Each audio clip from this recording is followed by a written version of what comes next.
No joke, guys, that is what my front porch used to look like until I installed this hose reel holder. So simple to do, probably one of the easiest projects that I've done that's made the biggest difference. I genuinely had my hose just out there on the front porch like that for probably 5 years now. So the first thing we're going to do is get a 4x4 post and stain it. We always want to stain it to protect it from the elements. I live here in Florida. It rains and we get tons of sunshine, so it just beats on this wood all day long. So you have to give it a couple coats of a wood stain.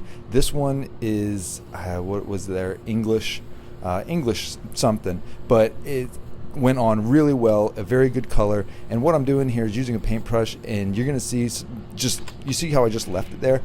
You don't want to do that. You want to make sure that there is no pooling or ponding of the stain. You want to make sure that you're putting it on flush and evenly.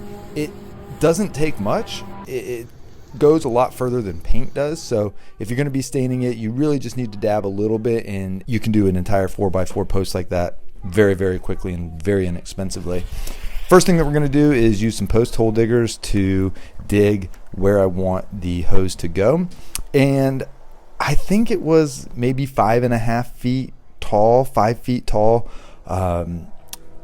post. It went about 2 feet in the ground. I didn't need it to go any more than that. I put a little bit of concrete in there just to hold it in place, which you definitely want to do, recommend doing.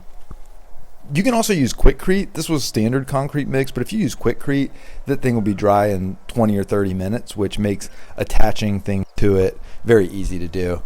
So all we're doing is, I'm not measuring or anything, I'm just putting the hose right next to it. You want to make sure that you compact it nicely so that there are no air pockets in there, and that it's just nice and compact. So when you put the soil back in there, it's going to hold really well.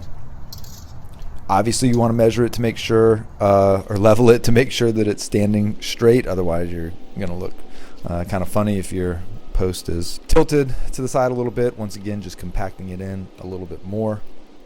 Make sure that we're in there nice and tight and it's not going to shift at all. Let that dry for a little bit. That concrete, I think, says 24 hours in total to dry. I think I let it go for like 15-20 minutes before it was pretty solid.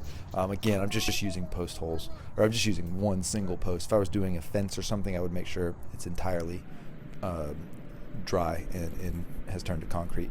So now all I'm doing is attaching the bracket. This was ordered off of Amazon. I think it was about $23. It's the bottom of that bracket is 30 inches from the ground, if you're wondering. So I felt like that was a good size for my 50-foot hose. Now I'm adding the black post cap. I have some other black accents around my house. Maybe you can see behind there some black shutters. So I wanted that to match, and that's just what that looks like. Comes with black screws to put in. And then I added a plant holder. I debated doing both sides with a plant, but I thought because I wanted this over far enough that just one plant would suffice. And I think it came out really well. I'm not a fan of the white. I should have chosen a different color for that. But there were limited options when I was there that time. So now I'm just wrapping up the hose, and you can see that where that hose is sitting is 30 inches from the bottom. The top of that hose is about 30 inches from the bottom. So if you want an indication of how tall it is. But that's it, folks. It was an awesome project, very easy and simple to do. Reach out if you have any questions, and I'm always here to be a resource for you.